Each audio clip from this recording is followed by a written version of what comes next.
Buenas tardes, señores. Buenas tardes a los que están por aquí, ¿no? Por esta longitud geográfica.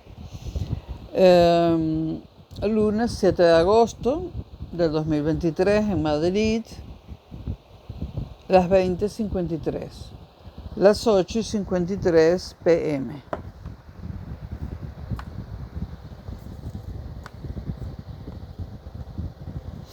Bueno, vamos a comenzar con el video número 26 de la colección Siglo XX Corto.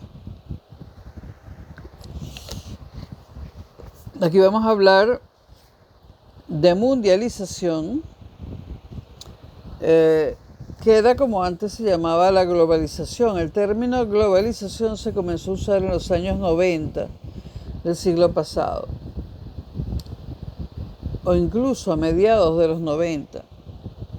Antes se hablaba de mundialización. Bueno, vamos a hablar un poco de mundialización, de desarrollo, en estos videos próximos, y los que vienen, de la segunda etapa de descolonización del África, del Asia y por último hablaremos de América Latina. En los años 60 del siglo XX, el proceso de descolonización se aceleró, sobre todo en el África subsahariana.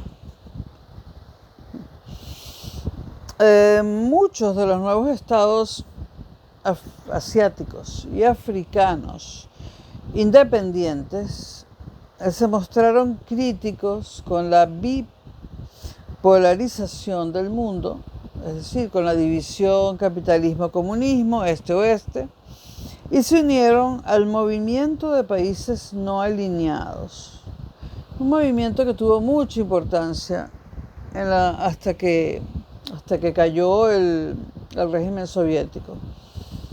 El movimiento de los no alineados. El movimiento de los no alineados lo formaban aquellos países que no estaban ni con Estados Unidos ni con la Unión Soviética, que no estaban con ninguno, que no estaban comprometidos con ninguno de los dos bloques. Lo que pasa es que ellos no querían estar comprometidos, pero Estados Unidos y la Unión Soviética, como veremos al final de estos videos, prácticamente los obligaron a escoger, o los metieron en la bipolarización, aunque no quisieran. Pero el caso es que era un movimiento de países no alineados. Incluía África, Asia y, en último momento, o sea, al final, América Latina. Ahora, estos países pertenecientes al movimiento de países no alineados, como ya dije, les resultó dificilísimo escapar de la lógica de la Guerra Fría.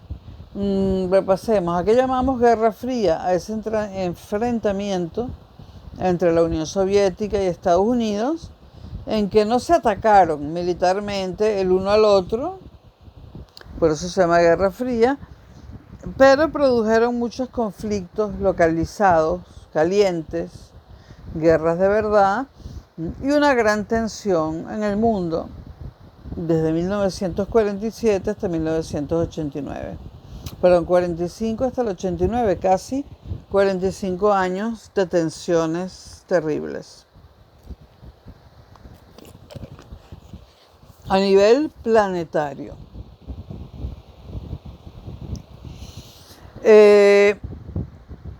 Estos países tuvieron que afrontar muchos problemas. Entre ellos, los tres más importantes fueron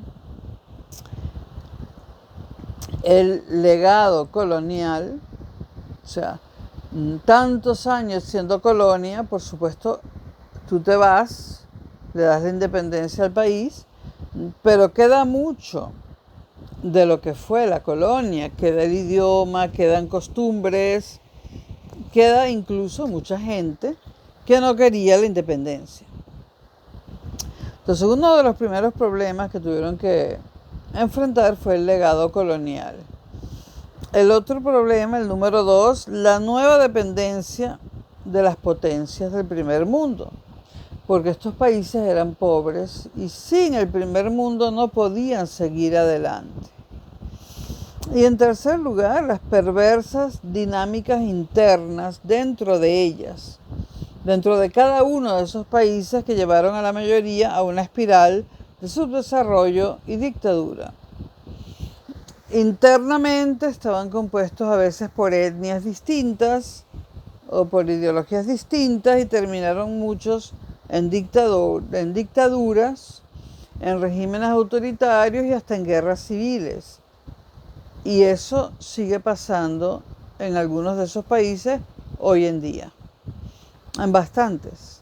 Entonces esos son los 3 problemas más grandes que tuvieron los países recién independizados. Repito, legado colonial, dependencia del primer mundo y conflictos internos. Los países de América Latina provenían de un nivel de vida mucho más alto que estos países africanos y asiáticos. Y además tenían una tradición republicana más o menos asentada después de las guerras de independencia de Latinoamérica. Una tradición republicana que se remontaba al primer tercio del siglo XIX. Estos países buscaron también un desarrollo sostenido,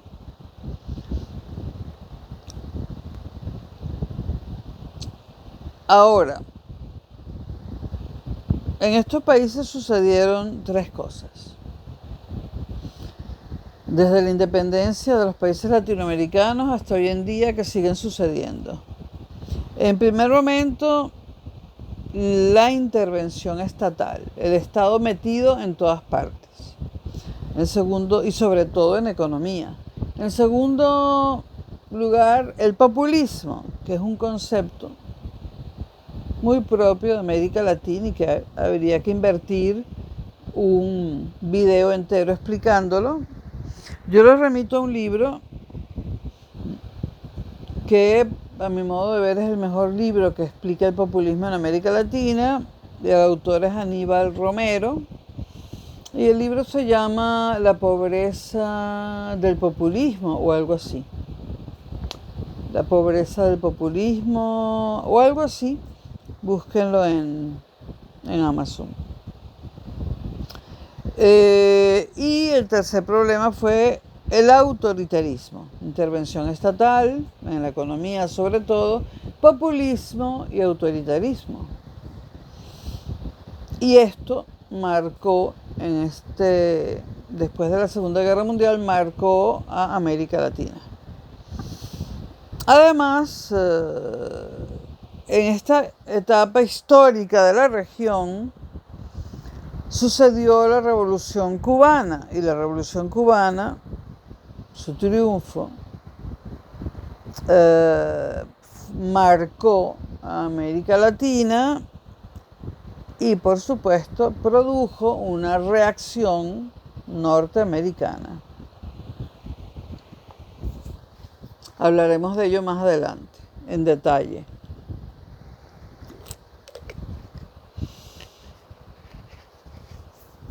Bueno, como les dije al principio, aquí vamos a hablar de la descolonización primero y vamos a hablar de la descolonización de África primero. Cuando termina la década de los 50, en África seguían siendo colonias Argelia, Mauritania, Ifni y Sahara, en la zona árabe islámica del norte. Además de toda el área subsahariana, con las únicas excepciones de Etiopía, Liberia y Sudáfrica. Sin embargo, en los 15 años siguientes, la mayoría de estos territorios conseguirían la independencia ante la incapacidad de sus metrópolis para mantenerlas bajo control. ¿Qué metrópolis eran estas que tenían colonias en África todavía en ese momento? Pues Reino Unido y Francia, las que tenían más colonias, Bélgica, España y Portugal. Como ya dijimos en videos anteriores, el primer impulso de la descolonización del África comenzó con la Segunda Guerra Mundial. En Asia, en primer lugar, y durante la Segunda Guerra Mundial, se sintió este primer impulso descolonizador, y este primer impulso descolonizador rompió la paz interna en África debido a la Segunda Guerra Mundial. Una paz interna que era colonial, pero era paz. El África francesa quedó dividida en Vichy, entre Vichy y De Gaulle. Recuerden que la región de Vichy, durante la Segunda Guerra Mundial, se convirtió en una zona independiente, y el resto de Francia cayó en manos de Alemania. Entonces el área francesa quedó dividida entre Vichy y De Gaulle. Hubo desplazamientos de población, alistamientos en sus colonias, en las colonias africanas, subida de precio, bajada de salarios, escasez, ¿no? Más la extracción masiva de recursos naturales y la explotación de la mano de obra colonial como ayuda al esfuerzo de la guerra. Hubo escasez, ya lo dije, pero no hubo hambrunas como las que sí hubo en Vietnam y en Bengala. En Vietnam y en Bengala las hambrunas que hubo fueron espantosas. Al mismo tiempo, en este momento de la Segunda Guerra Mundial, se produjo una toma de conciencia de las contradicciones del mundo occidental. O sea, por un lado, el mundo occidental, estamos hablando sobre todo de Francia y de Inglaterra, Gran Bretaña. Por una parte, el mundo occidental defendía los valores democráticos, pero por otra parte, le colocaban restricciones al régimen colonial. Es decir, que hay un discurso para ellos que eran occidentales y un discurso distinto o unos hechos distintos en las colonias. Las colonias percibieron que esa defensa de la democracia era para las metrópolis, pero no para ellos. Las potencias coloniales, entonces, después de finalizada la guerra en 1945, decidieron imponer,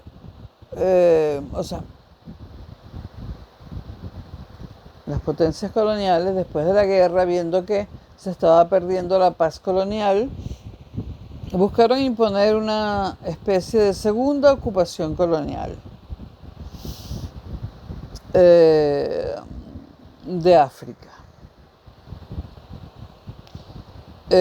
Para muchos líderes esto tenía un efecto simbólico, sobre todo para De Gaulle en Francia y para Gran Bretaña.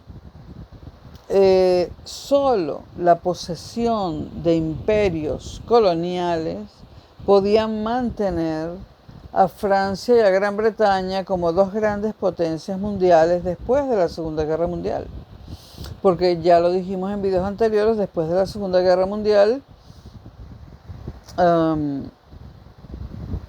las potencias mundiales pasaron a ser Estados Unidos y la Unión Soviética, pero Francia y Gran Bretaña, las potencias anteriores a la guerra, no querían perder ese estatus y pensaron que si perdían las colonias y dejaban de ser imperios coloniales, no podrían competir con Estados Unidos y la Unión Soviética, perderían una hegemonía como potencias que les había durado quizás siglos.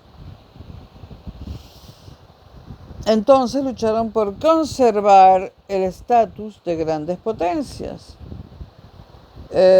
para compensar la debilidad frente a Estados Unidos y la Unión Soviética. Para otros países europeos como Portugal y España, es decir, Salazar y Franco, dictaduras ambas, las colonias compensaban un poco la insignificancia internacional de sus regímenes dictatoriales.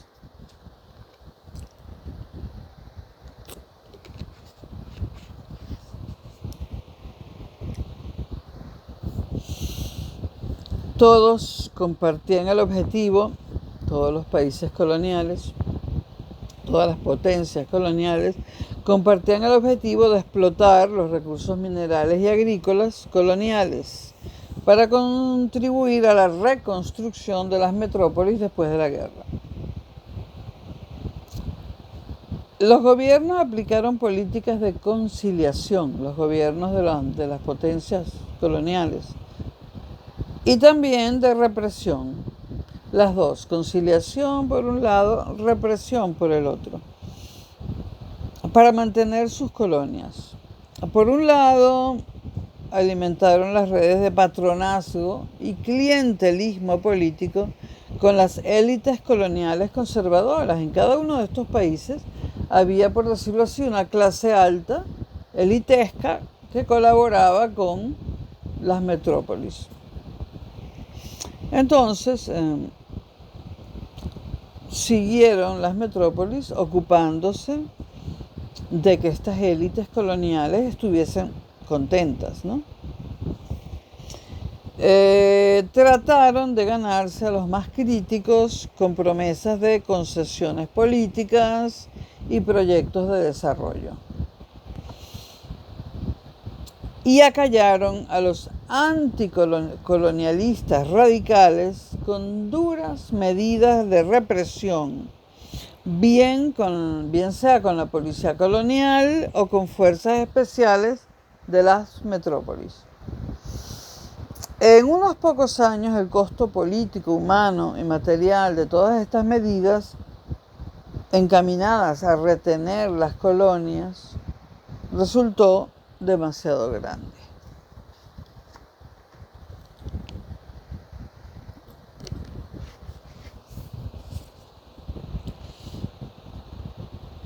En primer lugar, no se pudieron hacer las necesarias inversiones en industrialización, salud, vivienda, educación o asistencia social en las colonias.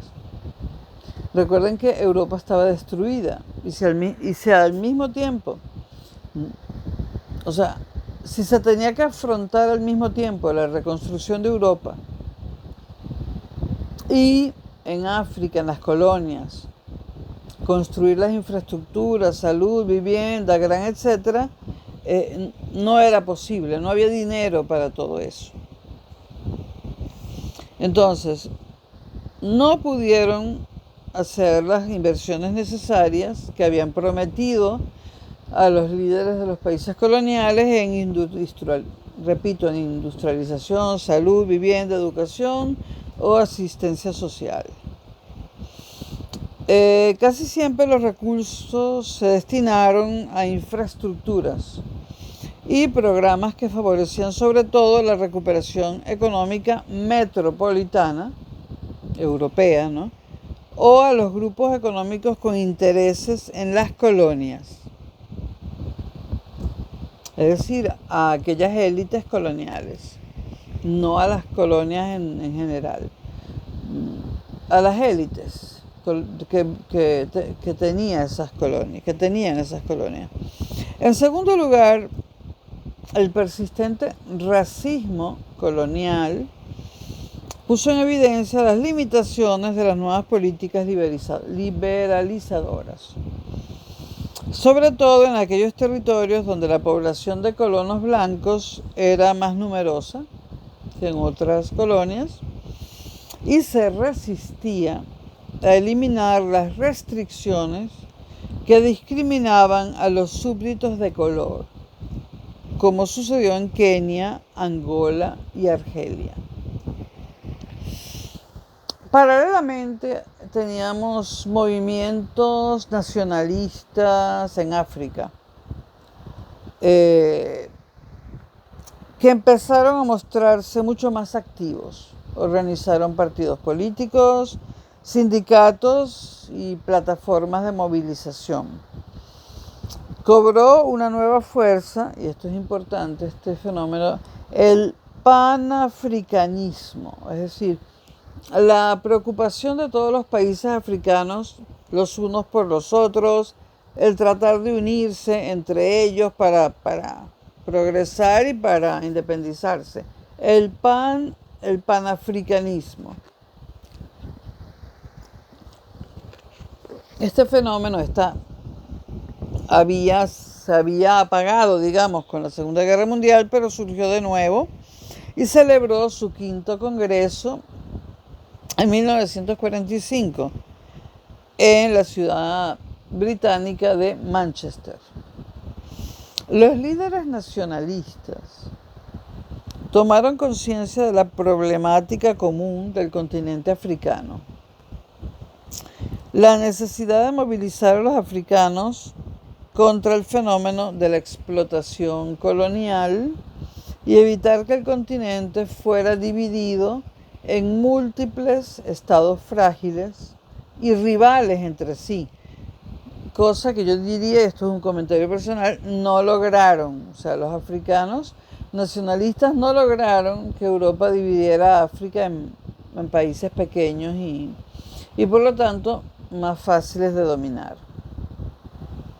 Muchos de estos países en aquel momento apostaban por federaciones regionales para evitar precisamente la multiplicidad de estados frágiles y rivales entre sí. Algún ejemplo de esto, en el África francesa, no sé pronunciar estos nombres africanos, en algunos casos africanos musulmanos, ¿no? Pero en el África francesa, Opt Owet Boigny, si alguien no sabe pronunciar, me dice, un líder de Costa de Marfil, próximo al Partido Comunista francés, había fundado en 1946 una institución o movimiento llamado Rassemblement Démocratique Africain, RDA, o sea, Unión Democrática Africana, más o menos la traducción, ¿no? Y había logrado formarla con líderes de distintos países africanos. En el 48, el intelectual senegalés de Senegal, Leopoldo Sédar, lo cómico es que es Leopoldo, en Senegal hay muchos Leopoldos porque el rey uno de los reyes europeos se llamaba Leopoldo. Un hombre muy cruel, por cierto. Bueno, el intelectual senegalés Leopoldo Sédar en el 48 hablaba de una identidad común africana. Fue el primero en hablar de ello, una identidad común africana, a partir del concepto de negritud. Y esto es muy importante. Él trató de que la negritud fuese motivo de orgullo y motivo de dignidad. Hubo otros intentos de otro tipo, pero bueno, no se pueden hacer videos tan largos, ¿no?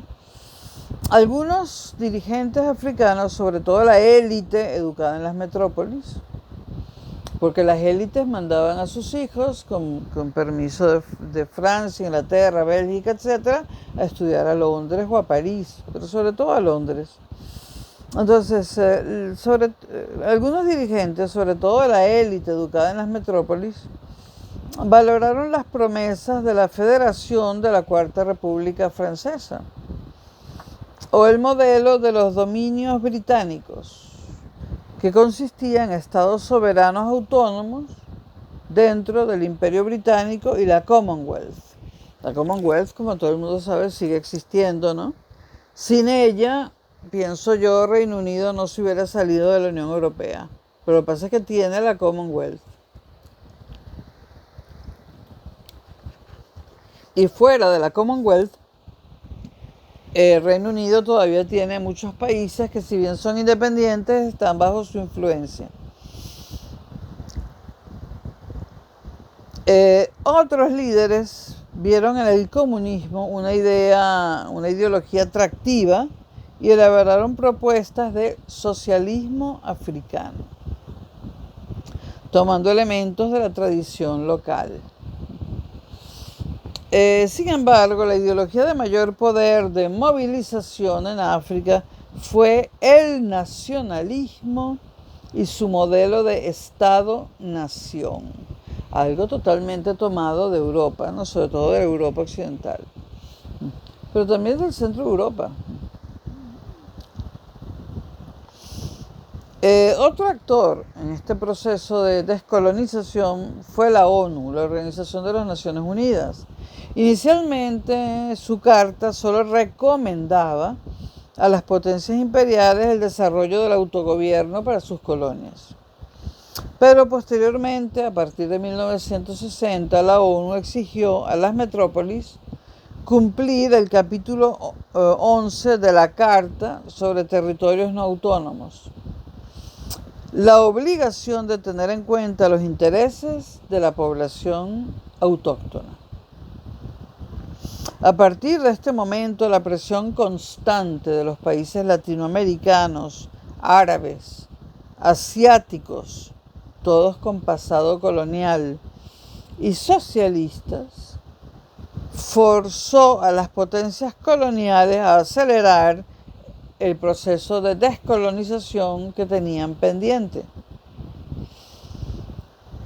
La crisis del Congo fue algo muy importante y muy trascendental, porque a raíz de la crisis del Congo, la Asamblea General de la ONU aprobó la resolución 1514 de 1960, que ratificaba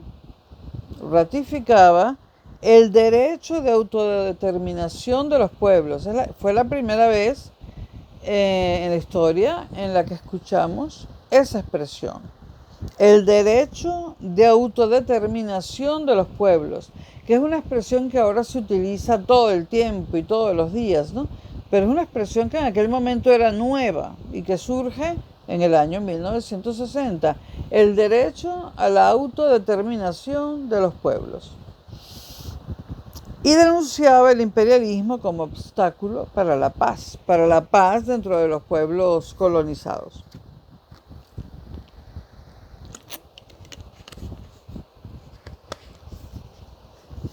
Dicha resolución de la ONU fue amparada muy pronto, tanto por la administración Kennedy como por la Unión Soviética de Khrushchev.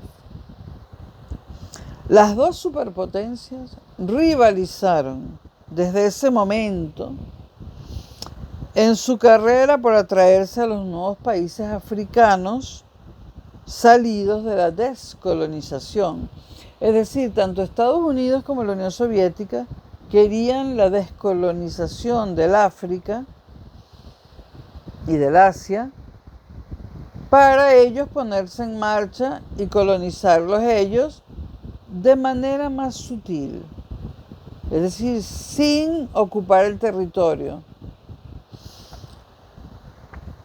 O sea que esta actitud de Estados Unidos y de la Unión Soviética no era una actitud de solidaridad para con el África y para con las colonias asiáticas, era una actitud porque les convenía. Otro elemento de deslegitimación de los imperios coloniales fue el empleo de la violencia para contener la marea nacionalista. Hubo mucha guerra fría, mucha guerra sucia y guerra fría también. Hubo mucha guerra sucia. Por ejemplo, en Madagascar en 1947, la represión francesa provocó 80.000 muertos. Vamos a dar algunas cifras, no todas. En Argelia, desde 1954, hubo entre 1,25 millones de muertos. Los británicos también produjeron muchos muertos en Accra, en la ciudad de Accra, en Ghana, en 1948. Luego contra los Mau Mau en Kenia, desde 1952. Los Mau Mau eran un grupo terrorista bien peligroso, ¿no? Bueno, contra los Mau Mau en Kenia, desde el 52, lo cual produjo 30.000 muertos. Y Bélgica produjo 5.000 muertos en el 59 en el Congo. Lo de Bélgica fue lo más brutal de todo. Y Holanda y Francia ya habían usado la violencia anteriormente en Java y en Vietnam. Nuevamente sale a relucir la contradicción entre el ejercicio del imperialismo, por una parte, hacia las colonias, y los principios de las democracias liberales dentro de los países colonizadores.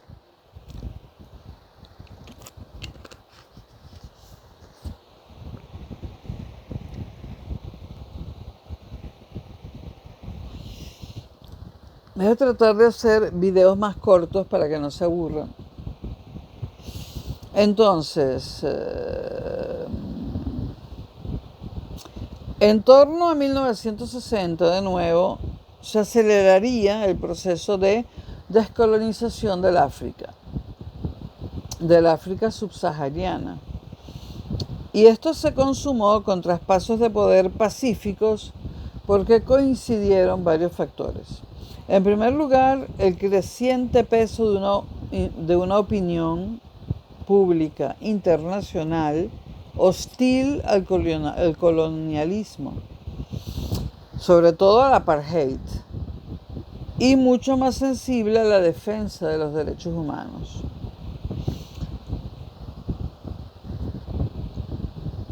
Esto fue el factor más importante.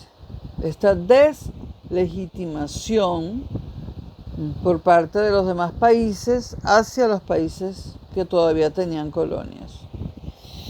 En segundo lugar, la menguante relevancia de las relaciones entre metrópolis y colonia. O sea, ya las colonias y las metrópolis no se comunicaban fluidamente y comenzó a suceder que las colonias empezaron a comunicarse o bien con Estados Unidos o bien con la Unión Soviética. Finalmente, estos países colonizadores o estos imperios no tuvieron apoyo interno para sus guerras coloniales. Y además, seguir financiando inversiones o infraestructuras en las colonias era un costo demasiado grande. Recuerden nuevamente que Europa se estaba reconstruyendo después de una guerra y al mismo tiempo tenía que construir a las colonias. Hablo de construir en el sentido material, edificios, carreteras, etc. Los dos objetivos básicos de las potencias coloniales en África, finalmente, fueron: 1, preservar su imagen internacional, y 2, preparar el terreno para garantizar su influencia postcolonial. O sea, darle la libertad a las colonias, pero mantener la influencia de esos países, Gran Bretaña, Francia, Bélgica, España y Portugal, sobre las colonias. Comentario personal y no sacado de ninguna bibliografía. ¿Se logró esto? No, yo diría que se logró muy tímidamente y solo con algunas excolonias, como Sudáfrica, por ejemplo. Se logró muy tímidamente, por no decir que no se logró, y el vacío que Europa dejó en África y en Asia, ¿quién lo ocupó? La Unión Soviética. Esto debería ser una lección de historia para los gobiernos de muchos países. No abandones, o sea, si tú tuviste colonias, no las abandones y le das la independencia, no las abandones, ayúdalas, porque el vacío de poder imperial lo van a llenar los países poderosos.